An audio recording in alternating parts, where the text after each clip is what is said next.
क्या आप जानते हैं कि भारत में एक ऐसा गांव है जहां आज भी लोग संस्कृत में बातचीत करते हैं। ये गांव है मत्तूर, जो कर्नाटक राज्य में स्थित है।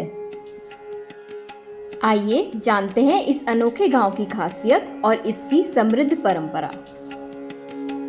मत्तूर कर्नाटक के शिवमोग्गा जिले में स्थित एक छोटा सा गांव है, लेकिन इसकी पहचान बहुत ही अनोखी है। ये गांव संस्कृत भाषा को अपनी रोजमर्रा की जिंदगी में अपनाने के लिए प्रसिद्ध है। बच्चे, बुजुर्ग, महिलाएं, यहाँ तक कि दुकानदार भी संस्कृत में ही बात करते हैं। संस्कृत सिर्फ एक भाषा नहीं, बल्कि भारत की प्राचीन संस्कृति और ज्ञान की धरोहर है। ये दुनिया की सबसे पुरानी भाषाओं में से एक है और वेद, उपनिषद, महाभारत और रामायण जैसी महान रचनाएं संस्कृत में ही लिखी गई हैं। मत्तूर के लोग जानते हैं कि संस्कृत सीखने से न केवल ज्ञान का विस्तार होता है, बल्कि ये वैज्ञानिक सोच और स्मरण शक्ति को भी बढ़ाता है। मत्तूर गांव में संस्कृत को जीवित रखने के पीछे यहाँ की गुरुकुल परंपरा का बहुत बड़ा योगदान है।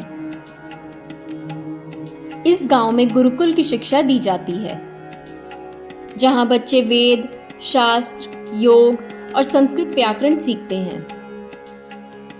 यहाँ के लोग अपनी रोज की जिंदगी में संस्कृत का उपयोग करते हैं।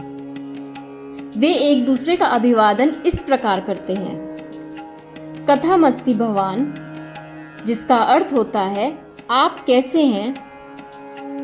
भले ही मत्तूर की जड़ें परंपरा में गहरी हैं, लेकिन ये गांव आधुनिकता से भी जुड़ा हुआ है।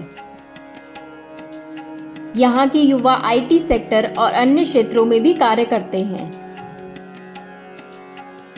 लेकिन वे अपनी मातृभाषा संस्कृत को नहीं भूले हैं। आज ये गांव संस्कृत सीखने के इच्छुक लोगों के लिए एक प्रेरणा स्रोत बन चुका है।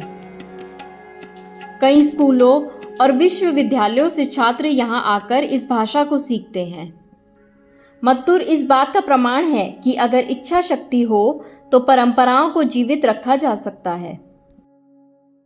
संस्कृत भाषा सिर्फ प्राचीन ग्रंथों तक सीमित नहीं, बल्कि ये आज भी जीवंत हो सकती है। क्या आपको लगता है कि हमें भी अपनी पारंपरिक भाषाओं को बढ़ावा देना चाहिए? कमेंट में हमें बताइए और इस वीडियो को लाइक व शेयर करना ना भूलें और हमारे चैनल को सब्सक्राइब कीजिए।